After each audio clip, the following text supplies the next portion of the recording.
El sol de Madrid brillaba con fuerza sobre el asfalto del aeropuerto Adolfo Suárez Madrid-Barajas, un hervidero de viajeros que se movían con la premura de quienes saben que el tiempo en un aeropuerto es un lujo escaso. Entre la multitud, Fernando Torres, el legendario delantero español conocido como El Niño, avanzaba con paso firme hacia la puerta de embarque. Su figura, alta y atlética, no pasaba desapercibida, aunque su atuendo era de una sencillez casi monástica.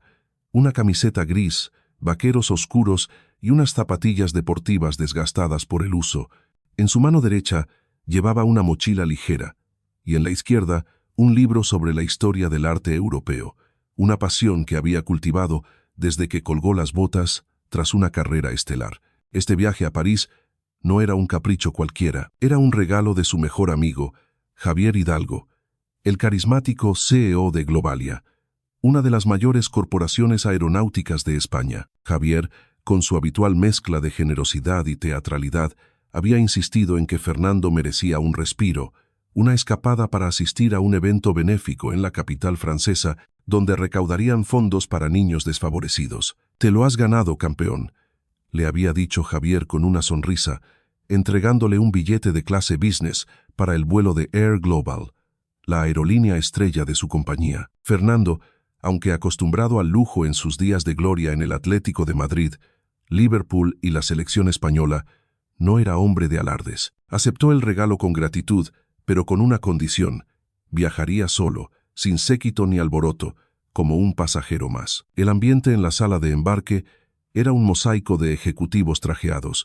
familias con maletas desbordadas y turistas ansiosos por capturar cada momento con sus móviles. Fernando, con su gorra calada hasta las cejas, pasó desapercibido mientras entregaba su tarjeta de embarque a la azafata en el mostrador. «Bienvenido a bordo, señor Torres», dijo ella con una sonrisa profesional, aunque sus ojos brillaron con un destello de reconocimiento. Él asintió, devolviéndole una sonrisa tímida, y se dirigió al Finger que lo llevaría al avión. En su mente, repasaba los detalles del evento en París: una subasta de camisetas firmadas por leyendas del fútbol, una cena de gala y, sobre todo, la oportunidad de conectar con niños que, como él en su infancia en Fuenlabrada, soñaban con un futuro mejor. Aquel viaje no era solo un escape, era una forma de devolver algo al mundo que tanto le había dado. El interior del avión, un Airbus A350 reluciente, olía a cuero nuevo y a la sutil fragancia de los ambientadores de cabina. Fernando encontró su asiento, el Tresa, junto a la ventana en la clase business. El espacio era un oasis de comodidad, un asiento amplio que prometía convertirse en cama, una pantalla táctil con un sinfín de películas y una mesa plegable que ya imaginaba usando para leer su libro. Guardó la mochila en el compartimento superior, se acomodó y sacó el libro, abriendo una página marcada con una nota manuscrita. Para Fernando, que nunca dejó de soñar. J.H. Sonrió al recordar la caligrafía apresurada de Javier. Mientras los demás pasajeros tomaban sus lugares, el murmullo de la cabina era un telón de fondo tranquilo. Una pareja de ejecutivos discutía sobre una fusión empresarial. Una mujer con un elegante pañuelo de seda revisaba su agenda en una tableta. Un joven con auriculares tecleaba furiosamente en su portátil. Fernando, absorto en su lectura, apenas notó el ajetreo hasta que una sombra se proyectó sobre él. Alzó la vista y se encontró con un hombre imponente, vestido con el uniforme impecable de un piloto. Su placa lo identificaba como el capitán Diego Morales. Era alto, de hombros anchos, con un rostro curtido que denotaba años de experiencia en los cielos. Sus ojos, de un gris acerado, lo escrutaron con una intensidad que hizo que Fernando se enderezara en su asiento. «¿Puedo ayudarlo?», preguntó Fernando, su voz calmada pero con un matiz de cautela. Había algo en la postura de Morales, en la forma en que apretaba los labios, que le resultó inquietante. El capitán no respondió de inmediato. Sus ojos recorrieron a Fernando de arriba a abajo, deteniéndose en su camiseta, sus vaqueros, la mochila sencilla que asomaba en el compartimento. Fue una mirada que Fernando conocía bien, una que había enfrentado en sus primeros años como futbolista, cuando los ojeadores dudaban de aquel chico flaco de un barrio obrero. Era la mirada de quien juzga sin saber. «Este no es tu sitio, pequeño», dijo Morales por fin, su voz grave y cargada de una autoridad que no admitía réplica. Hizo un gesto con la barbilla hacia la parte trasera del avión. La clase turista está allá atrás. Las palabras cayeron como un mazazo y por un instante Fernando se quedó sin habla. La sorpresa dio paso a una indignación contenida, un calor que le subía por el pecho. «Disculpe, pero este es mi asiento». 3A, respondió, manteniendo la compostura. Sacó su tarjeta de embarque del bolsillo y la sostuvo frente al capitán, los datos impresos en negro nítido. Fernando Torres, asiento 3A, Air Global, vuelo AG212 a París. Morales apenas le echó un vistazo. «Debe haber un error», dijo, su tono inflexible. «No es habitual ver a alguien como tú en business. ¿Viajas solo?» La pregunta, aunque disfrazada de curiosidad, estaba cargada de desprecio. Fernando sintió que el aire en la cabina se volvía más denso. Los pasajeros cercanos comenzaron a girar la cabeza, atraídos por el tono elevado del capitán. La mujer del pañuelo de seda dejó su tableta. El joven de los auriculares se los quitó, sus ojos brillando con curiosidad. «Sí, viajo solo», respondió Fernando, su voz más firme ahora. «Es un regalo. Si quiere, puede escanear mi billete de nuevo». Morales soltó una risa corta, seca, que resonó como un insulto. «¿Un regalo? Claro. Mira, llevo 20 años volando. Sé reconocer a un oportunista cuando lo veo. Probablemente te colaste en la puerta de embarque». La acusación fue un golpe directo, y Fernando sintió que la sangre le hervía. No era la primera vez que enfrentaba prejuicios, pero esto era diferente.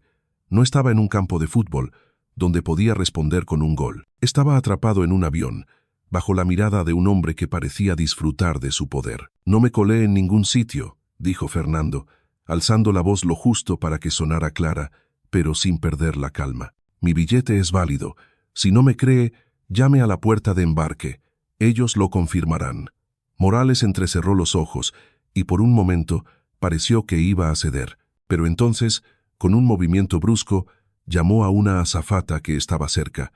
«Clara, ven aquí», ordenó. La joven, con una placa que la identificaba como Clara Gómez, se acercó con pasos rápidos, su rostro tenso. «Por favor, ayuda a este caballero a encontrar su asiento en turista».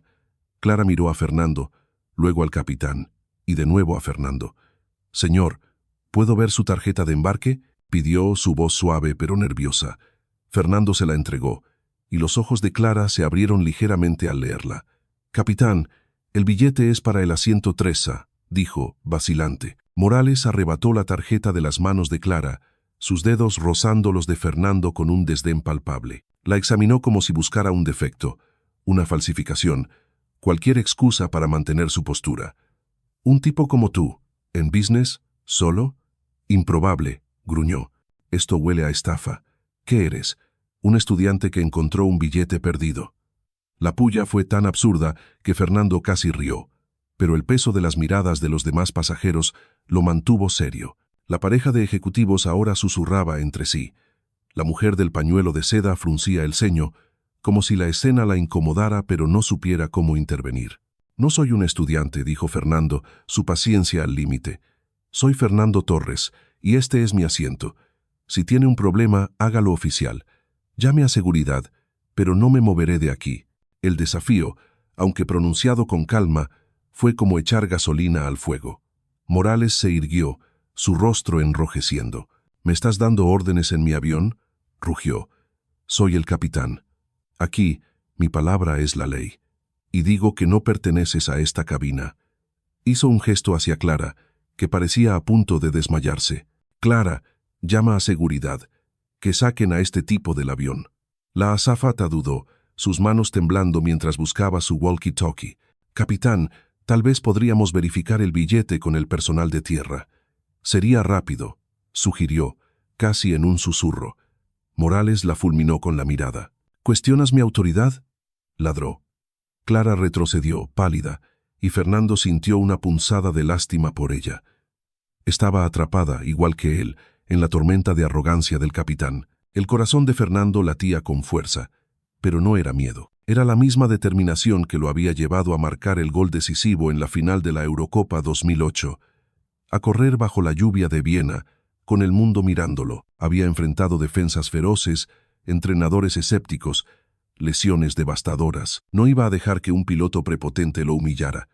«No me moveré», repitió, su voz ahora un acero templado. «Este asiento es mío, pagado y confirmado. Si quiere echarme, tendrá que explicarlo». Morales dio un paso hacia él, invadiendo su espacio personal, pero antes de que pudiera responder, un pasajero, un hombre de mediana edad con un traje impecable, se levantó de su asiento al otro lado del pasillo. «Disculpe, capitán, pero esto es ridículo», dijo, su tono educado pero firme. «El señor ha mostrado su billete. ¿Por qué no lo verifican y acabamos con esto?» La intervención pareció descolocar a Morales por un segundo, pero su orgullo no cedió. «Esto no es asunto suyo», espetó. «Vuelva a su asiento». El ambiente en la cabina era eléctrico, cargado de tensión. Los pasajeros, que hasta ahora habían sido meros espectadores, comenzaron a murmurar. Algunos sacaban sus móviles, grabando discretamente. Fernando, consciente de las cámaras, mantuvo la compostura, pero en su interior la indignación se mezclaba con una tristeza profunda. No era solo por él, era por todos los que alguna vez habían sido juzgados por su apariencia, por su origen, por no encajar en la idea de alguien más sobre quién debería estar en un lugar como este. Recordó a su padre, un trabajador de fábrica que nunca había volado en business, pero que le había enseñado a no agachar la cabeza ante nadie. Recordó a los niños de Fuenlabrada, los que lo miraban como un héroe, los que merecían soñar sin que alguien les dijera que no pertenecían. Con un movimiento deliberado, Fernando sacó su móvil de la mochila. Morales, que ahora discutía con el copiloto en la entrada de la cabina, no lo notó. Los dedos de Fernando, aún firmes a pesar de los años lejos del césped, encontraron el número de Javier Hidalgo en su lista de contactos. Pulsó el botón de llamada y esperó, su mirada fija en la nuca del capitán. El teléfono sonó una vez, dos. Luego, la voz cálida y familiar de Javier llenó el auricular. «Nando, ya estás en el aire, campeón». Fernando respiró hondo, su voz baja pero cargada de urgencia. «Javier, tengo un problema. Estoy en el vuelo a París, pero el capitán no me deja sentarme. Dice que no pertenezco aquí». Al otro lado de la línea, en una oficina acristalada con vistas al skyline de Madrid, Javier Hidalgo dejó caer el bolígrafo que sostenía. Su sonrisa se desvaneció, reemplazada por una furia fría. «¿Qué has dicho?», preguntó, su tono peligrosamente tranquilo. Fernando explicó la situación en pocas palabras, su voz controlada pero llena de una rabia contenida. «Me ha llamado oportunista, dice que me colé. Está pidiendo que me saquen del avión». El silencio al otro lado fue breve, pero pesado, como el instante antes de un trueno. «Dame el nombre del capitán y el número del vuelo», dijo Javier, cada palabra afilada como un cuchillo. Fernando miró la placa de Morales, que ahora gesticulaba con el copiloto, ajeno a la tormenta que se avecinaba. «Diego Morales, vuelo AG212 de Air Global». Javier no dijo más. Colgó y Fernando supo que el juego había cambiado. Guardó el móvil y se recostó en su asiento, sus ojos fijos en la ventana, donde el cielo de Madrid se teñía de un naranja suave. No sabía exactamente qué haría Javier, pero conocía a su amigo lo suficiente como para saber que no se quedaría de brazos cruzados. En la cabina, Morales parecía confiado, casi triunfal. Hablaba con el copiloto en voz baja, señalando hacia Fernando con un gesto despectivo. Clara, la azafata, se acercó a Fernando con una expresión de disculpa. «Señor Torres, lo siento mucho. Estoy segura de que esto se solucionará», murmuró, antes de volver a su puesto, claramente incómoda. Los demás pasajeros seguían observando, algunos con indignación, otros con una curiosidad morbosa. El hombre del traje, que había intervenido antes, sacó su móvil y comenzó a grabar abiertamente, sus labios apretados en una línea de desaprobación. Fernando no dijo nada, solo esperó, con la paciencia de quien sabe que la justicia, aunque lenta, siempre llega. De repente, una voz frenética sonó por el sistema de megafonía del avión. «Capitán Morales, por favor, preséntese en la puerta de embarque de inmediato. Capitán Morales, a la puerta de inmediato». El capitán se quedó inmóvil, su mano congelada sobre el panel de control de la cabina. Giró la cabeza hacia Fernando, sus ojos entrecerrados con una mezcla de confusión y rabia. «Quédate ahí», gruñó, aunque su voz ya no tenía la misma convicción. Ajustó su gorra de piloto y salió de la cabina con pasos rápidos, su figura imponente ahora ligeramente encorvada. Los pasajeros estallaron en murmullos, y Fernando sintió todas las miradas sobre él. No se movió, no sonrió. Solo cerró los ojos por un momento, dejando que la tensión se disipara como el humo. En su mente, una sola frase resonaba, una que su padre le había repetido desde niño. Nunca dejes que nadie te diga quién eres. Wanent. El hombre del traje se inclinó hacia él desde el otro lado del pasillo. Eso ha sido una locura, dijo en voz baja. Eres Fernando Torres, ¿verdad? Lo que ha hecho ese tipo es inaceptable. Fernando asintió, agradecido pero exhausto. Gracias por hablar antes, respondió. El hombre sonrió. Alguien tenía que hacerlo. Esto no va a quedar así. Y tenía razón. Mientras Morales llegaba a la puerta de embarque, donde lo esperaba un supervisor con el rostro pálido y un teléfono en la mano, el destino del vuelo AG-212 estaba a punto de cambiar para siempre. Fernando no lo sabía aún, pero su llamada a Javier Hidalgo no solo había sacudido la cabina de un avión, había desencadenado una tormenta que resonaría en toda España, una que pondría a prueba el poder, la justicia y la humanidad de todos los involucrados. El eco del anuncio que cancelaba el vuelo AG-212 de Air Global aún resonaba en el aeropuerto Adolfo Suárez Madrid-Barajas como un trueno que se niega a desvanecerse. La cabina de clase business, momentos antes un escenario de tensión contenida, estalló en un caos de indignación. Los pasajeros, que habían observado en silencio la confrontación entre Fernando Torres y el capitán Diego Morales, ahora dirigían su furia hacia la aerolínea. «Cancelado. ¿Qué significa cancelado?», exclamó un ejecutivo con el rostro enrojecido, arrancándose los auriculares. La mujer del pañuelo de seda, cuya compostura había sido impecable hasta entonces, golpeó la mesa plegable frente a ella. «Esto es intolerable. Tengo una reunión en París mañana». Los murmullos se convirtieron en un coro de protestas, y Clara, la azafata, intentaba calmar los ánimos con una sonrisa forzada que apenas ocultaba su propio desconcierto. En medio del tumulto, Fernando permanecía en su asiento tresa, su mirada fija en la ventana, donde las luces de la pista parpadeaban en la penumbra. No sentía triunfo, solo una mezcla de alivio y una inquietud que no podía nombrar. La intervención de Javier Hidalgo, su amigo y CEO de Globalia, había sido un terremoto, pero Fernando no podía evitar preguntarse, ¿a qué costo?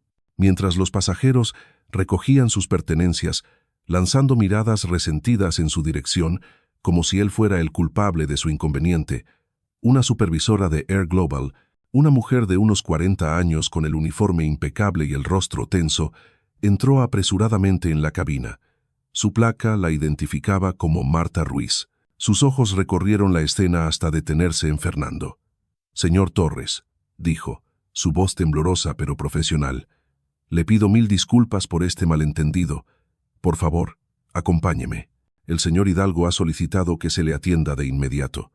Fernando asintió, recogiendo su mochila y su libro, y siguió a Marta por el Finger hacia el terminal. Los demás pasajeros, todavía gruñendo, se dirigían a los mostradores de reubicación, pero Fernando fue conducido a una sala VIP, un refugio de sillones de cuero y ventanales con vistas a los aviones. Allí, Marta le explicó, con una mezcla de nerviosismo y reverencia, que Air Global había dispuesto un jet privado para llevarlo a París. «Es lo menos que podemos hacer, señor Torres, y el señor Hidalgo ha insistido en que se le ofrezca cualquier cosa que necesite». Fernando escuchó en silencio, su rostro impasible. La oferta era extravagante, pero no llenaba el vacío que sentía. «Gracias», dijo simplemente, «pero solo quiero llegar a París y hacer lo que vine a hacer». El jet privado, un Gulfstream reluciente, lo esperaba en una pista apartada. Mientras despegaba, Fernando miró por la ventana, viendo cómo Madrid se desvanecía bajo un manto de luces. El lujo del avión, con su interior de madera pulida y asientos que parecían abrazarlo, contrastaba con la amargura que lo acompañaba. El evento benéfico en París era importante, pero la humillación en el vuelo AG-212 había teñido su propósito de gris. Pensó en los niños a los que ayudaría, en sus rostros iluminados por la esperanza, y se aferró a esa imagen para no dejar que la rabia lo consumiera. Sin embargo, en el fondo, sabía que la historia no terminaba con su partida. Lo que había comenzado como un enfrentamiento personal estaba a punto de convertirse en algo mucho mayor. En Madrid, el vídeo grabado por el pasajero del traje, un consultor tecnológico llamado Álvaro Sánchez, se había viralizado en cuestión de horas, titulado Escándalo en Air Global. Piloto humilla a Fernando Torres. El clip mostraba a Morales en toda su arrogancia, desde su desdén inicial hasta su amenaza de llamar a seguridad. La compostura de Fernando, su voz firme pero respetuosa, contrastaba con la agresividad del capitán, convirtiendo el vídeo en un testimonio irrefutable de injusticia. En Twitter, el hashtag Vuela como Morales comenzó a circular, usado para burlarse de Air Global y su piloto. Los medios no tardaron en hacerse eco. El País publicó un titular incendiario. El niño, humillado en un vuelo de Air Global. Racismo o prejuicio de clase. Marca, siempre fiel a su ídolo, escribió. Fernando Torres, tratado como intruso en su propio país. Las redes sociales eran un campo de batalla, con usuarios divididos entre los que exigían la cabeza de Morales y los que, en minoría, defendían su derecho a sospechar. Para Air Global, era una pesadilla de relaciones públicas, y para Diego Morales, era el principio del fin. Morales, tras ser convocado a la puerta de embarque, había recibido una llamada directa del director de operaciones de Air Global, un hombre que rara vez se involucraba en asuntos operativos. Estás suspendido, Diego. Indefinidamente. Vete a casa. Las palabras fueron un golpe físico. Morales, con 20 años de carrera impecable, un hombre que había pilotado aviones en tormentas y emergencias, se quedó sin palabras. Intentó protestar, pero el supervisor en la puerta, con el rostro pálido, le cortó. Es una orden directa del señor Hidalgo. No hay discusión. Cuando Morales volvió a su apartamento en un barrio residencial de Pozuelo, aún no comprendía la magnitud de lo que había desencadenado. Encendió el televisor y vio su rostro en las noticias, su nombre vilipendiado, su carrera convertida en un titular sensacionalista. Su teléfono vibraba sin cesar, mensajes de colegas, algunos de apoyo, la mayoría de condena. Su esposa, Cristina, una profesora de secundaria que siempre había presumido del prestigio de su marido, lo miró con una mezcla de incredulidad y desprecio. ¿Cómo pudiste, Diego? A Fernando Torres, en serio. Él intentó explicarse, balbuceando sobre el estrés, sobre su instinto de proteger la cabina, pero las palabras sonaban huecas incluso para él. Los días siguientes fueron una espiral descendente. La suspensión de Morales se convirtió en un despido formal tras una investigación interna que lo acusó de conducta discriminatoria. La Agencia Estatal de Seguridad Aérea inició una revisión de su licencia de piloto, un proceso que podía durar años. Las redes sociales no daban tregua. Recibía mensajes anónimos que lo llamaban racista, clasista, fracasado. Su hijo de 16 años, Miguel, dejó de hablarle, avergonzado por los comentarios de sus compañeros en el instituto. Cristina, incapaz de soportar la presión social, comenzó a dormir en el cuarto de invitados. La casa, un chalet moderno que habían comprado con el sudor de sus años de trabajo, se volvió un mausoleo de silencio y reproches. Morales, que siempre había encontrado refugio en el cielo, ahora se sentía atrapado en la tierra, asfixiado por el peso de su propio error. Mientras tanto, en París, Fernando intentaba cumplir con su misión. La gala benéfica fue un éxito.